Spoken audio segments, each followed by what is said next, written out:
Newspapers, journals, magazines, and children's books. What do these all have in common? They're making the leap from print material into the digital marketplaces of Apple and Amazon.com. Once upon a time, shelves lined with books were a sign of wealth and were a sought-after possession.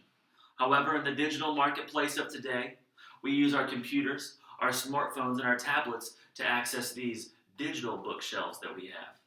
In 2009, Alexandra Alter wrote of a startling statistic about digital publications circulation in the marketplace. It had grown by 21%. Are you and I moving into a time where books will be consumed only through digital means? I believe so, and I think the transition of such historic companies as the Wall Street Journal, the Washington Post, and USA Today signal the end of the printed media era. According to Bowker Research Center, many book publishers say that digital ebooks make up 25 to 30% of their overall sales. In this discussion, you and I will explore how digital publications are more accessible than books, replacing traditional textbooks in the classroom, and how they are redefining what you and I consider a library.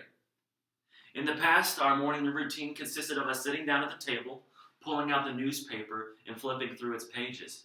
However, today, our new morning routine is to sit down, turn on our tablet, look through all of the plethora of outlets that we can gather, such as the Wall Street Journal, New York Times, and USA Today, and pick what we're going to read that day. You and I utilize and consume digital media content on a daily basis. It's actually a fact. Global Web Index says 57% of daily media consumption is through digital publications.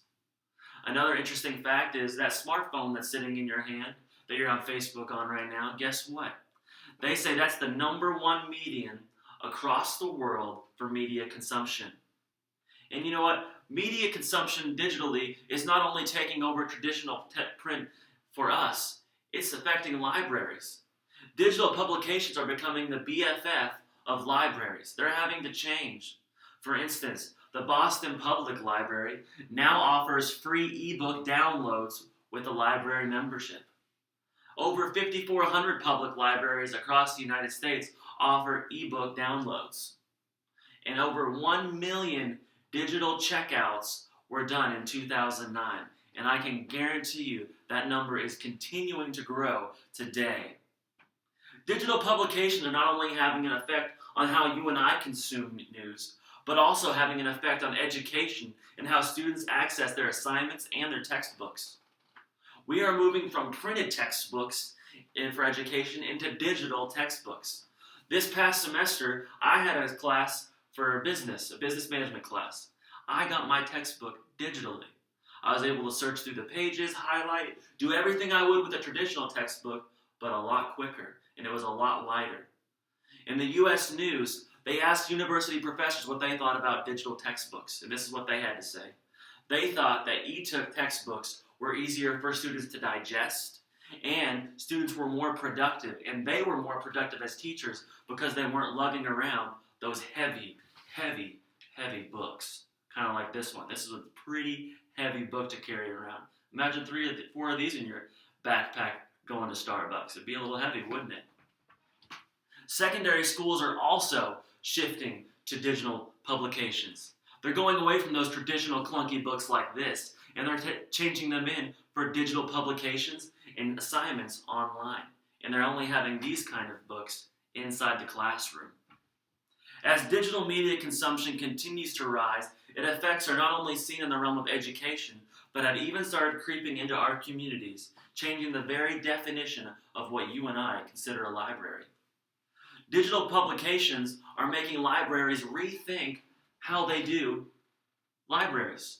In Texas, there's a county that has an all-digital library that they're launching this year.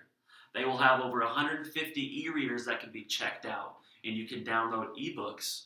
They also have 25 to 30 laptops that you can access the internet and check things out in this digital library. Universities like ORU have an e-library for off-campus students like us and for students that are on campus. They have a physical library.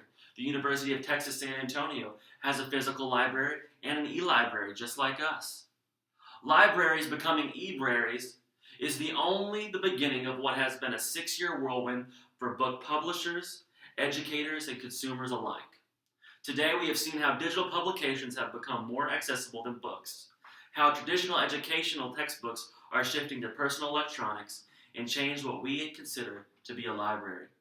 Printed books, magazines, and newspapers have a nostalgic feel, almost like going to a drive-in movie theater.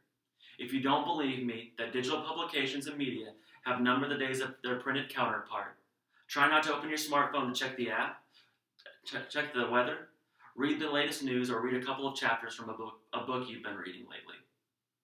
And you know what? In closing, I have a fun fact from Forbes magazine for you. 56% of U.S. adults have smartphones. Therefore, at least 56% of adults are consuming their publications and media. How? You guessed it, digitally. So I guess you can say there's an app for that.